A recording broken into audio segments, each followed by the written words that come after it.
स्वामी जी, बहुत से लोगों ने बहुत सारी हेल्दी चीजें अपनी डाइट में जोड़ रखी हैं, लेकिन एक गलती उनसे अनजाने में हो रही है, और वो गलती स्वामी जी विरुद्ध आहार की है। यानी किस चीज के साथ क्या चीज नहीं खानी चाहिए, इस पर एक दिन पूरा कार्यक्रम डेडिकेटली हम करेंगे, ताकि लोग उसको नोट डाउन कर सकें और अपने किचन में और हर जगह लिख के रखें कि किस चीज के साथ क्या चीज नहीं खानी है। लेकिन स्वामी जी, थोड़े ही वक्त में जरा आप बताइए कि कौन कौन सी ऐसी चीजें हैं जिसके साथ दूसरी चीज का पंगा है और उसको नहीं खाना है। 5-7 मेन बातें बता देते हैं। का पता होना जरूरी है और अपने स्टमक में दंगा है इसको हाँ तो इसको पूरा बता देते हैं मीनाक्षी जी, ज्योत्सना जी, हुसैन भाई। देखो, एक तो सुबह लेना चाहिए दही, और वो भी ज्यादा खट्टा नहीं होना चाहिए। दोपहर को लेनी चाहिए छाछ, रात को पीना चाहिए दूध। जो 50 की इससे ज्यादा की उम्र हो जाए तो दूध ही ले, उससे 1 घंटा पहले थोड़ा फल ले सकते हैं। रात को दही छाछ कतई नहीं लेना चाहिए। और दूध के साथ नमक वाली चीजें खाने से जितने भी स्किन पर उपद्रव हो रहे हैं, खुजली हो रही है, दाद हो रहे हैं, सोराइसिस हो रहा है, एक्जिमा हो रहा है, लिकोडर्मा हो रहा है, और ये वैक्सीनेशन के बाद और समस्या बढ़ रही है, विरुद्धाहार, ऊपर से वैक्सीनेशन, कई कारण एक साथ जुड़ जाते हैं तो चीजें जल्दी हो जाती है। दूध के साथ नमक कतई नहीं खाना चाहिए। जिनको कोलाइटिस है उनके लिए घी, मीठा और दूध, मैंने बोला, अब उनके लिए दूध भी जो है ये विरुद्ध आहार है। खैर, तो जो लोग दूध के अंदर जो क्रीम के अंदर जो है अलग अलग प्रकार के खट्टे फ्रूट्स डाल करके और फिर जो है उसको खाते हैं ना टेस्ट के चक्कर में, ये भी गड़बड़ है, इसको नहीं सेवन करना चाहिए। तो हाँ, फ्रूट क्रीम जो है ये अच्छी नहीं होती। उसमें अनानास भी डाल देते हैं, उसमें अंगूर भी डाल देते हैं, उसमें स्ट्रॉबेरी भी डाल देते हैं। और फिर अच्छा, कुछ तो इतने बावड़े हैं, रायता और खीर साथ साथ खाएंगे, पनीर और सर्वनाश। साथ साथ खाते हैं 1 चम्मच खीर की, और वो भी मीठे वाली। वैसे तो मीठे के तौर पर उसमें गुलकंद मिलाना चाहिए या उसमें खजूर, मुनक्का, अंजीर मिलाना चाहिए, लेकिन चीनी ठोकते हैं। 1 चम्मच जहर मिली हुई, चीनी मिली हुई खीर, फिर ऊपर से रायता, दोनों को मिला करके खाते हैं, फिर पेट में लड़ाई होती है। तो ये भिड़ंत होती है फिर हिंदुस्तान पाकिस्तान की तरह अंदर। तो पेट को हिंदुस्तान पाकिस्तान मत बनाओ भाई, हिंदू मुसलमान मत बनाओ।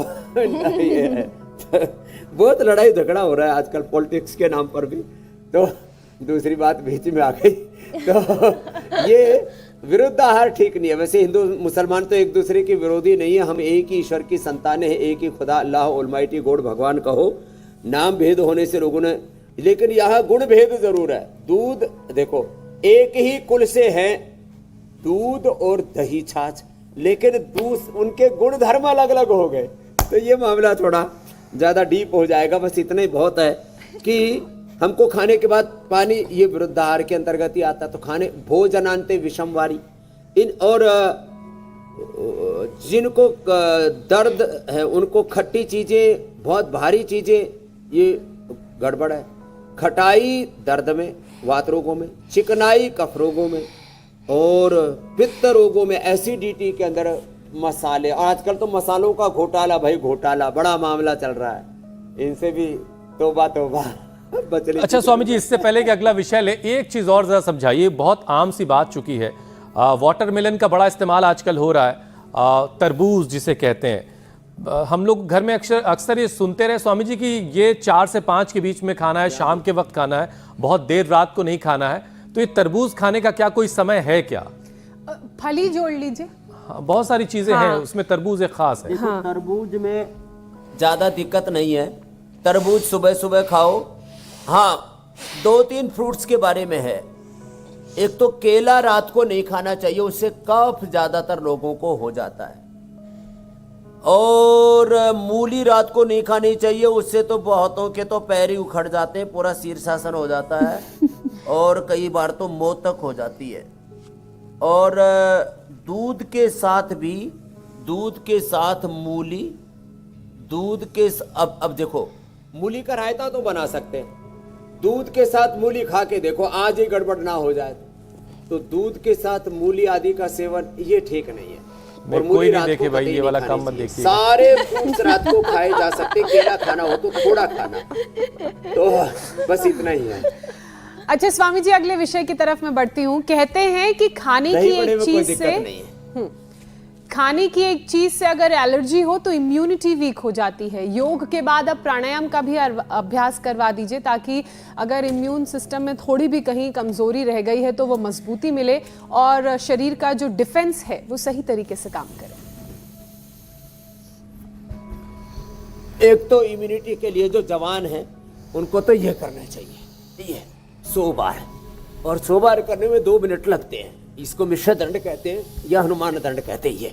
ये करना चाहिए, या सबको भुजंग आसन करना चाहिए। ये एक तो ये है इम्यूनिटी के लिए। ये पावर योगा होगा 2 से 3 मिनट में। 3 मिनट का एक राउंड होता है उसका, पहलवानी का, कुश्ती का, रेसलिंग का। 3 मिनट में पूरा शरीर पसीने से लथपथ हो जाता है।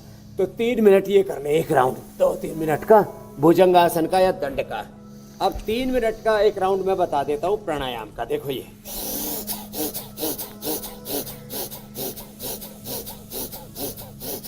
भस्त्रिका, कपालभाति, विवेक पूर्वक करे जो स्वस्थ हैं। और ये अनुलोम विलोम। पहले लोग हमारे अरण्यवासी थे, गोपालन किया करते थे, पशुपालन किया करते थे, जंगलों में रहा करते थे, खेत खलियान में रहा करते थे। देखो हमारी ये गौशाला कितनी शुद्ध है, कहीं पर भी आपको एक कचरा दिख रहा है? ऐसे ही शुद्धता के साथ रहते थे, स्वस्थता थी जीवन की, लोगों के जीवन में समृद्धि थी, संस्कार थे, संस्कृति थी, समृद्धि थी, विरासत थी, विकास था, विनाश नहीं था। तो इसलिए आज हमने अपनी गौशाला के अंदर रखा। और ऐसे ही दोबारा से लोग जड़ों से जुड़े, प्रकृति से जुड़े, पेड़ पौधों से जुड़े, और पेड़ पौधों के नीचे ऐसे बैठ करके भस्त्रिका करें 1 से 2 मिनट तेजी से। स्वामी जी भस्त्रिका